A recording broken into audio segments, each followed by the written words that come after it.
கிறிஸ்து இயேசுவின் நாமம் மகிமைப்படுவதாக. கிறிஸ்தவ பள்ளிகளில் பைபிள் போதனை செய்வது குறித்து கிறிஸ்தவ பள்ளிகளுக்கும் கிறிஸ்தவ ஆசிரியர்களுக்கும் எனது வேண்டுகோளை இதன் மூலம் வைக்கிறேன். பள்ளிகளில் பைபிள் போதனை செய்யலாமா? ஆம், பள்ளிகளில் பைபிள் போதனை கண்டிப்பாக செய்ய வேண்டும். கிறிஸ்தவ மிஷனரிமார்கள் பள்ளிகள் துவங்கியதன் நோக்கங்களில் பிரதானமான ஒன்று பைபிள் போதனை செய்வதுதான். இன்று பல கிறிஸ்தவ ஆலயங்கள், நிறுவனங்கள் பள்ளிகள் நடத்துகிறீர்கள். ஆனால் வேதத்தை போதிக்கிறீர்களா என்றால் இல்லை என்றுதான் தெரிகிறது. அரசு உதவி பெறும் பள்ளிகள், கிறிஸ்தவ தனியார் பள்ளிகள் பைபிள் போதனை செய்ய துணிந்து செயல்பட வேண்டும். முதலில் பைபிள் போதனை என்பது மத பிரச்சாரம் அல்ல. அதை நாம் நன்கு புரிந்து கொள்ள வேண்டும். பைபிள் போதனை என்பது மத பிரச்சாரம் அல்ல. இது மனிதரை அவர்களது சிறு வயதிலேயே நல்வழிப்படுத்தும் முயற்சி. இது அவர்கள் தங்கள் வாழ்நாள் முழுவதும் அர்த்தமுள்ள, உபயோகமான, ஆசீர்வாதமான வாழ்க்கை வாழ பேருதவியாக இருக்கும். இதனை பள்ளி நிர்வாகிகள், ஆசிரியர்கள் முதலில் உணர்ந்து கொள்ள வேண்டும். அடுத்து, நீங்கள் பள்ளி துவங்கியதின் பின்னணியில் தேவ சித்தம் ஒன்று உண்டு, குழந்தைகளை குறித்த தேவ கரிசனை ஒன்று உண்டு என்பதை நீங்கள் அறிந்திருக்க வேண்டும். நீங்கள் எவ்வளவுதான் அறிவில் சிறந்த மாணவர்களை உருவாக்கினாலும் ஞானத்தை போதிக்காவிட்டால் நாம் நம்முடைய அழைப்பில் தவறினவர்களாகவே கருதப்படுவோம். CSI, TLC நிர்வகித்த பள்ளிகள் இதனை மிக சிறப்பாக செய்து வந்தார்கள். ஆனால் சென்ற பல வருடங்களாகவே எதற்கோ பயந்து தங்கள் வாய்ப்பை ஒதுக்கி தள்ளி இறை பயமற்ற ஒரு சமுதாயத்தை நாம் உருவாக்கிவிட்டோம். முதலாவது, நம் காலை அசம்பிளி பிரேயரை நாம் வலுவுள்ளதாக ஆக்க வேண்டும். இதில் அழகான கீர்த்தனை பாடல்களை பாட நல்ல பாடல் குழுவை உருவாக்க வேண்டும். பாடல் பயிற்சிக்கு வருவதை ஒரு கவர்ச்சிகரமான விஷயம் ஆக்க வேண்டும். மாணவர்கள் மனதில் இந்த பாடல்கள் அவர்கள் முதிர் வயதில் இறக்கும் வரை அவர்களுக்கு எதையாவது தொடர்ந்து போதித்து கொண்டே இருக்கும். சமீபத்தில் தேவபிதா என்ற மெய்ப்பண்ணலோ பாடலை யாரோ ஒருவர் யூடியூபில் அப்லோட் பண்ணியிருந்தார். பாடலை விட அதற்கு பின் வந்த நூற்றுக்கணக்கான கமெண்ட்ஸ் என்னென்னவோ பேசியது. இது மதம் கடந்த பாடல் என்று ஒருவர் எழுதியிருந்தார். இது எங்கள் பள்ளி பாடல் என்று பலர் குறிப்பிட்டிருந்தார்கள். நினைவு தெரிந்த காலத்திலிருந்து தெரிந்த பாடல் என்று பலர் எழுதியிருந்தார்கள். நம் பள்ளி அசம்பிளி பிரேயரில் தரமான, காலம் என்ற கீர்த்தனை பாடல்களை பாடுவது என்பதை தீர்மானமான ஒரு முடிவாக எடுக்க வேண்டும். இது முதல் குறிப்பு. இரண்டாவது, கர்த்தருடைய ஜெபத்தை நமது அசம்பிளியின் ஜெபம் நம்முடைய பள்ளி ஜெபமாக மாற்றும். ஏதேதோ ஜெபங்களை எல்லாம் செய்வதை விட காலம் வெல்லும் கர்த்தருடைய ஜெபம், பரமண்டல ஜெபம், லார்ட்ஸ் பிரேயர், இது மிகவும் மகத்தானது.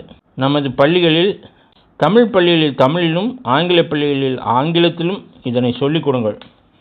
பிள்ளைகள் வளர்ந்து எங்கேயாவது சென்ற பின் இந்த ஜெபத்தை ஏதாவது ஒரு சந்தர்ப்பத்தில் கேட்பதற்கு கண்டிப்பாக ஒரு சமயம் ஏற்படும். அது அவர்கள் நம்பிக்கையை, விசுவாசத்தை புதுப்பித்துக் கொள்ள உதவும். வாழ்க்கையிலே புது உற்சாகத்தை அவர்களுக்கு தரும். Lord's prayer. Our Father, thy kingdom come, thy will be done on earth as it is in heaven. Give us this day our daily bread, and forgive us our trespasses as we forgive them that trespass against us. And lead us not into temptation, but deliver us from evil. For yours is the kingdom and the power and the glory forever and ever. Amen. மூன்றாவது, action songs. பிள்ளைகளுக்கு நல்ல உடற்பயிற்சி மிகுந்த மன மகிழ்ச்சி நிறைந்த பாடல்களை கற்றுத்தருங்கள். இதை மறந்து விடாதீர்கள். சிரித்த முகத்தோடு நீங்களும் பாடி அவர்களையும் பாட வையுங்கள். நல்ல ஓய்வு நாள் ஆங்கில, தமிழ் மற்றும் பல மொழி கோரசஸ், பல்லவிகளை ஆக்ஷனோடு சொல்லித் தாருங்கள். தமிழ்தாய் வாழ்த்து, தேசிய கீதம், வந்தே மாதரம், இந்த பாட்டுக்களையும் நன்கு கற்றுக்கொடுங்கள். இது பல வகைகளில் உபயோகமாக இருக்கும். தேசப்பற்றையும் வளர்க்கும்.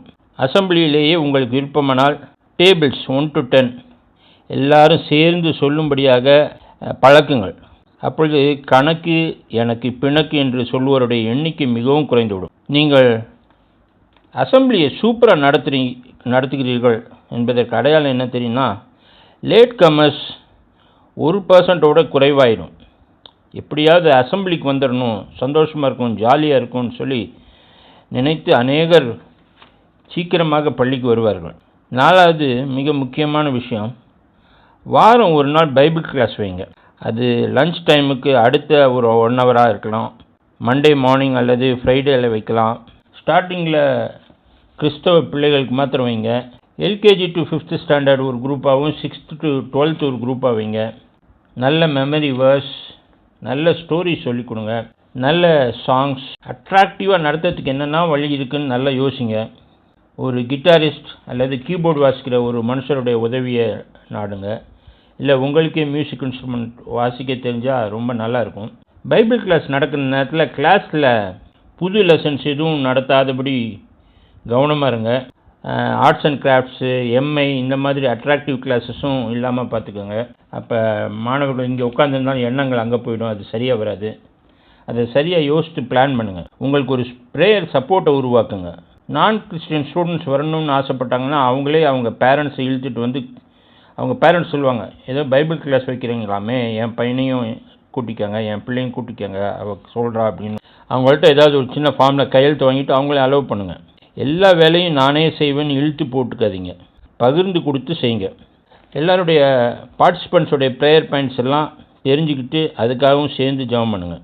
உங்களுக்கு நிறைய ஐடியாஸ் இருக்கும், அந்த ஐடியாஸை கமெண்ட்ஸில் போடுங்க, நீங்கள் அப்ளை பண்ணுங்கள். உங்கள் டிஸ்கஷன்ஸை, உங்கள் அட்வைஸஸை இந்த கமெண்ட்டில் போடுங்க. அது எல்லாருக்கும் பிரயோஜனமாக இருக்கும்.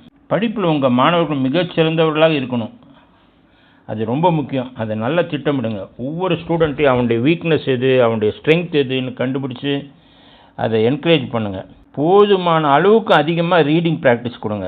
சில ஸ்கூல்லலாம் பிள்ளைங்களுக்கு தமிழ் சரியாக தெரியல, இங்கிலீஷ் மீடியம் ஸ்கூல்ஸில் இந்த மாதிரிலாம் இருக்குது. அப்படியெல்லாம் இருக்கக்கூடாது.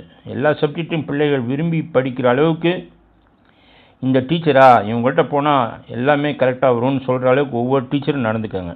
மாணவனை உங்கள் கிட்டையே நிற்க வச்சு அவன் பார்க்குற மாதிரி அவனுடைய 4 rule 2 rule நோட்டில் எழுதி கொடுங்க. அவன் எழுத்தை படிப்பது எவ்வளோ முக்கியமோ அதற்கு சமமாக அந்த எழுத்தை எழுதுகிற முறையும் கற்றுக்கொள்ள வேண்டும்.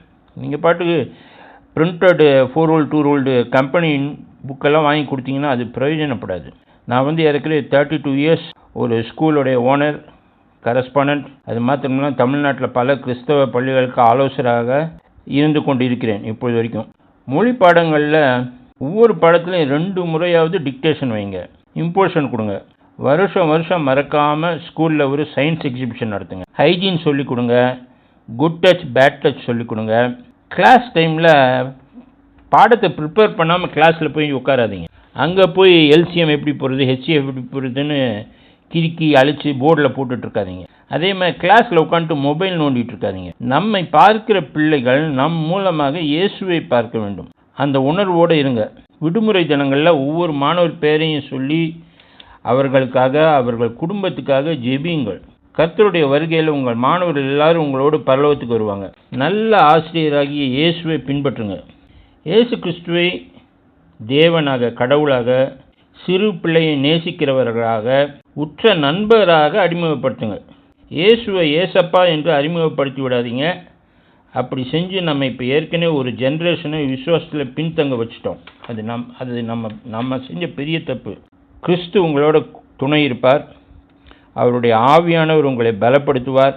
இந்த வருடத்திலிருந்து, இந்த கல்வியாண்டிலிருந்து உங்கள் பள்ளியிலிருந்து வெளியே செல்லும் ஒவ்வொரு மாணவரும் கர்த்தருடைய வருகையிலே உங்களோடு பரலோகத்தில் காணப்பட வேண்டும் என்கிற பாரத்தோடு அவர்களை நல்வழிப்படுத்துங்கள். பிரதான ஆசிரியராகிய இயேசு கிறிஸ்துவின் நாமத்தில் உங்களை வாழ்த்துகிறேன்.